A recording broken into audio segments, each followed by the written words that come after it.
एक बात हम आपको और बता देना चाहते हैं हमारे बुजुर्गों, हमारे भाइयों, स्वर्ग कहाँ है और नरक कहाँ है।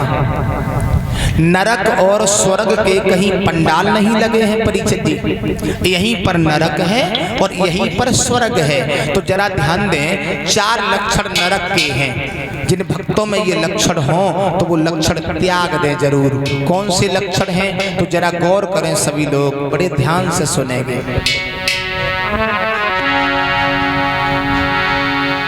4 लक्षण नरक के कौन से हैं? हिलला मोबाइल बंद कर, आराम से बैठे। कपड़ा मैले परिचित। पहला लक्षण है नरक का कपड़ा मैले, यानी भले वो फटे हो लेकिन साफ हो। वो साफ नहीं है, किसी संगत में बैठे हो तो लोग तुम्हारे पास नहीं बैठेंगे, तुम्हारा अपमान कर देंगे। जरा गौर करें सभी लोग। कपड़ा मैले सर पे कर्ज, किसी का पैसा है, चाहे व्यवहारी का पैसा हो, चाहे बैंक का पैसा हो, और पैसे वाला आ गया, उसे तुमने पैसे नहीं दे पाए वायदे पर, तुम पंडाल में बैठे हो, पैसे वाले ने देख लिया, तुमने उसे देख लिया, तो पंडाल के पीछे ही छुपना पड़ेगा। हाँ, ये नरक का लक्षण है। कपड़ा मैले सर पे कर्ज, घर में कुलक्षणी नार। माफी चाहेंगे माताओं, यहाँ सब लक्षणदार है, कोई कुलक्षणी है ही नहीं। हम बुराई काहे को करें, हमारी कोई आदत थोड़ी ना, हम तो पहली बार इस गांव में आए, हम तो जानते भी नहीं किसी को। आप लोग बुराई नहीं मानना, क्योंकि बात आ जाती है तो कहना पड़ता है, और सारी माताएं एक जैसी नहीं होती, और बात के तो हमें पैसे ही मिलते हैं भैया, हम 200 किलोमीटर दूर से आए हैं। बुराई नहीं मानना आप लोग। कपड़ा मैले सर पे कर्ज, घर में कुलक्षणी नार, बेवकूफ औलाद होए तो नरक के लक्षण 4। बेवकूफ औलाद। परीक्षित जी, अगर बेवकूफ संतान निकल गई तो इससे बड़ा नरक पिता और माता के लिए कोई दूसरा नहीं है। क्योंकि संतान चाहे तो समाज में जीने के लायक न छोड़े, और संतान चाहे तो परीक्षित जी तुम्हें सिंहासन पर बैठा सकती है। पंडाल में बैठे हमारे भाई बंधु, मैं आपसे निवेदन कर रहा हूं, एक विनती कर रहा हूं, आप लोग कथा सुनना, लेकिन कथा सुनने के बाद अपने जीवन में कुछ ना कुछ उतार लेना। ये कोई मनोरंजन का साधन नहीं है। भगवान की कथा हमें आपको परिचित जी समाज को सुधारने का काम करती है। हमारे भाई बंधु, आप लोग किसी मंदिर मस्जिद में नहीं जाना। अगर तुम्हारे घर में तुम्हारी माता और पिता मौजूद हो तो उन माता पिता की सेवा करना, माता पिता का आदर करना। हर माता पिता के हृदय में मेरे भाइयों ये उत्कंठाएं होती हैं कि मेरा पुत्र सयाना हो जाएगा, मेरे घर में बहू आएगी, मेरा पुत्र मुझे सुख देगा। ये हर माता पिता के दिल में अरमान होते हैं। जिस पिता ने हमें आपको पढ़ाने के लिए अपने शरीर से शरीर नहीं कहा, दोपहर को दोपहर नहीं कहा, इन माता पिता के चरणों में अगर मैं अपने चमड़ों की जूतियां भी बना करके पहना दूं तो परिचित इस चमड़ी की जूतियों से भी हमारा कल्याण नहीं होगा। मैं अपने हक से कभी उड़ नहीं हो पाएंगे। इन माता पिता के एहसान को कभी मैं भुला नहीं पाएंगे। लेकिन आज की संतान भी परिचित बड़ी अजीब है। इनसे कहो माता पिता की सेवा करो, माता पिता का आदर करो। मैंने ऐसे ऐसे बालक देखे हैं जिन बालकों ने अपने माता और पिता को वृद्धाश्रम में छोड़ दिया।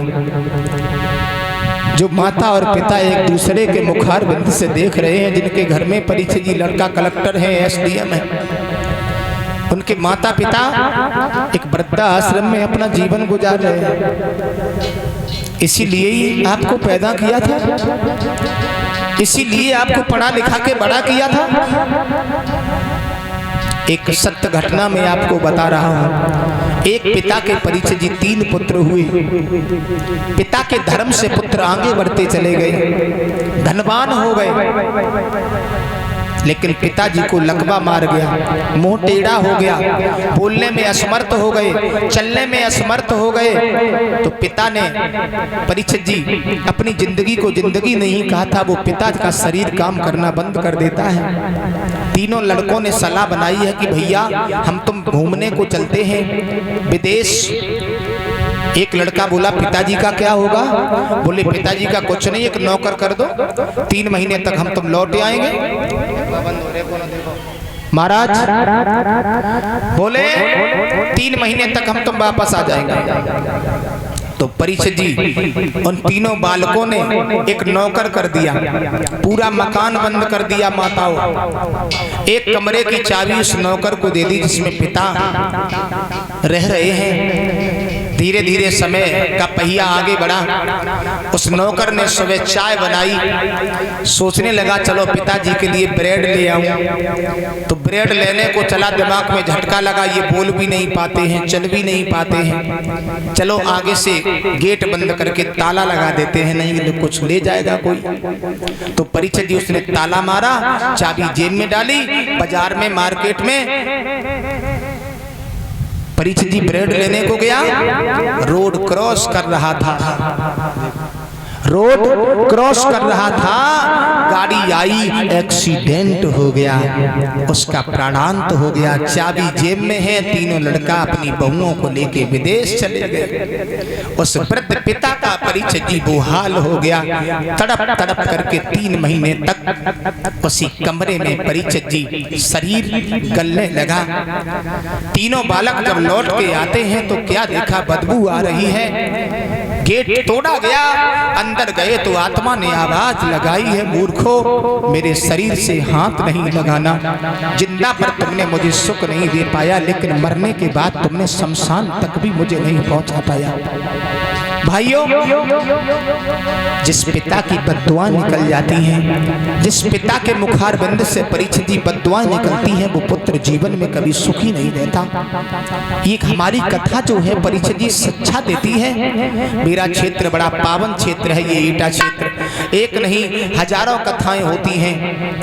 इन कथाओं को सुनने के बाद अगर हम आप इस जीवन में उतार लें तो परिचय जी सतयुग आने में देरी नहीं है।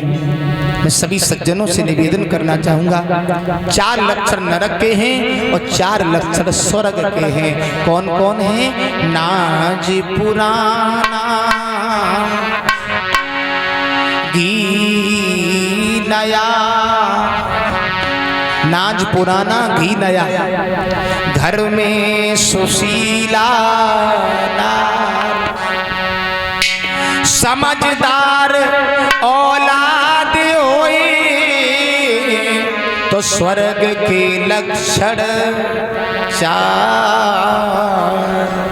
प्यारे, समझदार औलाद हो, घर में सुशीला देवी हो। सुशीला किसे कहते हैं?